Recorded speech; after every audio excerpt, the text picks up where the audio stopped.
What is up mga gamers? Ako nga pala si Tito Renz at ngayon ay nagbabalik tayo sa panibagong video kung saan ay maglalaro tayo ng Minecraft. Nga pala kung hindi pa kayo nakasubscribe ay mag-subscribe na kayo at sana mag-enjoy kayo sa video to and mag-like na rin din kayo. Then let's go!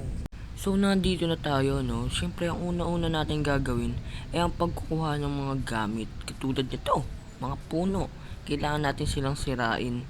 At yun, siyempre ang unang-unang gagawin natin dito habang nagsisira tayo, pagkatapos nan ay maghahanap tayo ng pwesto para sa paggagawa natin ng bahay, diba?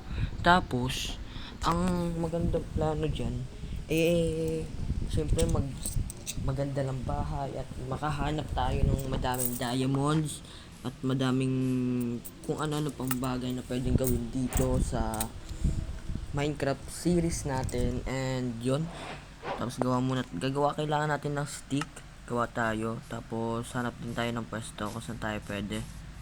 So yun, parang may napansin ako at nakita ko na kung saan tayo pwedeng pumesto. Wait lang, may ship, kailangan natin yan, no? Kailangan natin ng white wool para makagawa tayo ng bed. Yun, so ang hirap naman patayin. Teka lang, uy, nawala. Ito na, nakita ko na. So tara, yun, tingnan natin yung pwesto na pwede nating paggawan. Parang malawak naman siguro to, pero ano, siguro hindi siya malapit sa tubig para makapagano tayo ng farm. Yun, patay muna tayo ng sheep kasi kailangan natin ng white wool. Yun, kasi malapit na din maggabi. Tapos tara, at siguro kailangan pa natin maghanap ng white wool sheep. Then ito na, parang maganda na ngayon pwesto nakita ko. So yun, makakapatay muna natin itong chicken. Then maglalagay mo ang kulit na ito. Dito muna natin ilalagay yung ano. Then meron na tayong sword and axe para mabilis ang ating pagpa-farm, diba?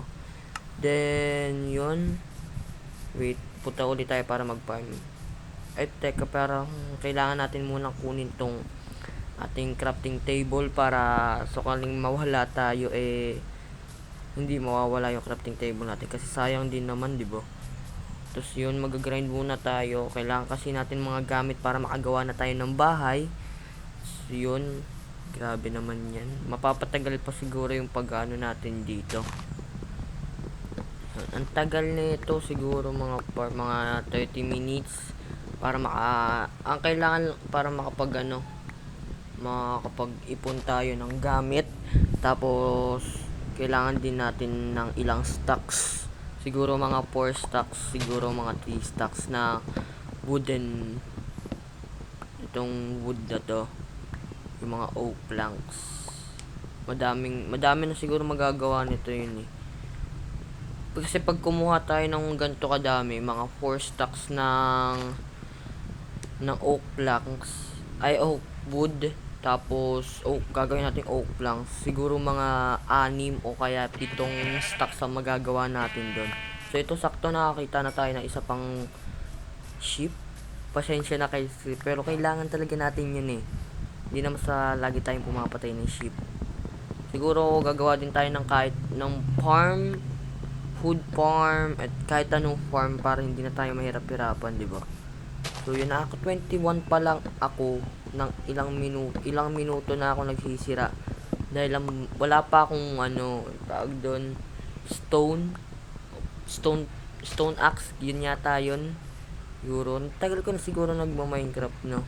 Tagal ko na palang hindi nagma-Minecraft, kaya limot ko na yung mga pangalan ng mga ito. So yun, matatagalan pa siguro tayo dito kasi nakaka-31 pa lang ako. Nakailang puno na ako, no? So yun, dito kailangan natin ng gamit para siguro mga ilang stacks pa lang talaga to. Maghintay pa tayo. Actually kailangan nating mabilis dahil malapit na maggabi. Yun, malapit na siyang maggabi. Hintayin na lang natin, no? May mga apple pa dito, kunin na natin kasi sayang din yung pagkain din naman yan, no? dito. May mga sapling. So, yung babalik na lang tayo pag meron na tayong stocks. Let's go. So, yun, meron na tayong 4 na stacks ng wooden. Ito siya. Tapos, gagawa na tayo ng, gawa na tayo ng oak planks. Ng sobrang dami, no? So, pero maya-maya na natin gagawin niya kasi, pero kailangan na nating matulog at kasi magagabi na at baka mag-spawn pang mga zombie. Tapos ba't di ako makatulog? Yun, okay na. Tapos yun, pagkagising natin siguro bala ko nang gumawa ng bahay na ating pagtutulugan at pagtitirahan dito sa ating series na to. So yun, siguro sira-sirain muna natin tong mga ito para may space naman tayo kahit papano, no? So yan, sira-sira lang. Ganyan. Yun. Tapos may malaki na space natin, no? Pwede na tayong magsira ng mga bagay. So yun, babalik na lang uli ako pag nagawa na natin ang bahay na yun. So papakita ko sa inyo yung itsura ng bahay na yun. So yun, let's go. So yun, nandito na tayo at nakagawa na tayo ng bahay natin. So ito, tingnan muna natin. Papakita ko muna sa inyo yung mga gilid-gilid ng ating ginawang bahay. So yun, syempre kung ano na lang ginagawa ko dyan kasi wala na siya masyadong maisip eh. So yun, tingnan natin yung loob kasi simple lang yung ginawa natin. Naglagay na din ako ng trapdoor kasi wala pa akong makitang kuhaan ng buhangin. Ayun, teka, may pa extra. So yun na nga, wala akong makitang gawaan ng buhangin kaya naglagay muna ako ng trapdoor. So napansin ko, napadami siguro yung paglalagay ko ng torch, kaya tanggalin na natin itong mga nasa taas natin. So yun, sirain lang natin yun. Then yun, okay na. Siguro okay na yun, ano. So yun, ayos na siguro yung bahay na ginawa natin.